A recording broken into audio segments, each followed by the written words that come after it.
दिल्ली की इस धरती पर बहुत सौभाग्य से आज दो शब्द रखने का मौका मिला। इसके लिए हम सभी लोगों का हार्दिक वंदन अभिनंदन करते हैं। साथियों, देश की व्यवस्था पिछले 70 सालों से या कहो 1736 से लगातार सामान्य विरोधी, जाति विरोधी, धर्म विरोधी, इस तरीके से देश का बंटवारा किया गया। जाति, धर्म, संप्रदाय, लिंग, भाषा आदि के बेस पर बहुत तरीके से देश को तोड़ दिया गया और उसका खामियाजा आज हमारा देश लगातार भुगत रहा है। वो चाहे SC/ST एक्ट हो, चाहे आरक्षण हो, या महिला पुरुष की बराबरी के नाम पे महिला पुरुष को बिना मतलब का लड़ाया जाना हो, 497 ख़त्म किया जाना हो, आदि आदि ऐसे मुद्दे हैं जिनसे देश केवल और केवल कमज़ोर हो रहा है। उसकी अक्षुणता लगातार कमज़ोर हो रही है और सनातन के जो सिद्धांत हैं वो सनातन के सिद्धांत लगातार ख़त्म किए जा रहे हैं। पाश्चात्य सभ्यता इस कदर हावी हो गई है, इस कदर हावी हो गई है, जो कि देश की बर्बादी के लिए बहुत प्रमुख मुद्दा बन गया है। और सबसे बड़ा मुद्दा देश में जो हमारी शिक्षा व्यवस्था है, लॉर्ड मैकाले शिक्षा नीति, जिसने हमारे देश को 4 तरीके की शिक्षा व्यवस्था दी। एक प्राथमिक विद्यालय बनाया गया जहां से मजदूर पैदा किए जा रहे हैं। दूसरा, हमारे राजनेताओं द्वारा संचालित उनके प्रतिष्ठान है, शैक्षणिक प्रतिष्ठान तथा कथित शैक्षणिक प्रतिष्ठान, जिनके द्वारा बाबू पैदा किए जा रहे हैं।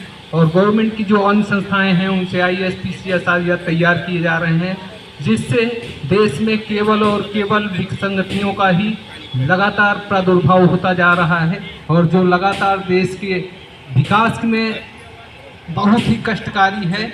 और इसके लिए जो हमने पिछले 20-22 सालों में समाज का अध्ययन किया, समाज के अध्ययन करने पे जो पाया, तो मैंने पाया कि यदि स्वास्थ्य, शिक्षा, सुरक्षा, संरक्षा, सर्वांगीण समुचित विकास मुद्दे को लेके आगे काम किया जाए तो शायद है कि देश का बेहतर विकास हो सकता है। इसके लिए एक ही आखिरी मुद्दा है, ना तो SC/ST एक्ट से देश मजबूत हो सकता है, ना आरक्षण से देश मजबूत हो सकता है।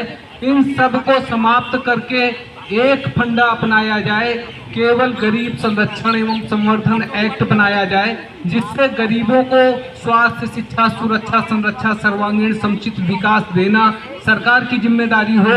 ये 2 किलो 5 किलो राशन और क्या कहते हैं आवास, इनसे कुछ होने वाला नहीं है।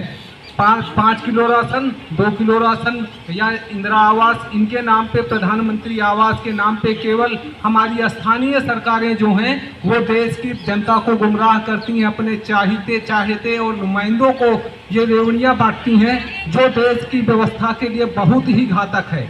और इसको रोकने के लिए केवल एक ही मुद्दा निकल के आ रहा है, एक ही निचोड़ निकल के आ रहा है, जो हमने अपनी बहुत छोटी सी उम्र में सीखा है। हम सिर्फ काफ़ी बुजुर्ग लोग यहाँ पर बैठे हैं, वो इस पर अपनी राय देंगे कि स्वास्थ्य, शिक्षा, सुरक्षा, संरक्षा, सर्वांगीण समुचित विकास, वो भी गरीब संरक्षण संवर्धन एक्ट पारित किया जाए सदन में, और उसके द्वारा ही देश को मजबूती दी जा सकती है। इसी के साथ मैं अपनी वाणी को विराम देता हूँ और संचालक महोदय से निवेदन करता हूँ कि वो आएँ और संचालन को आगे बढ़ाएं। जय हिंद, जय भारत।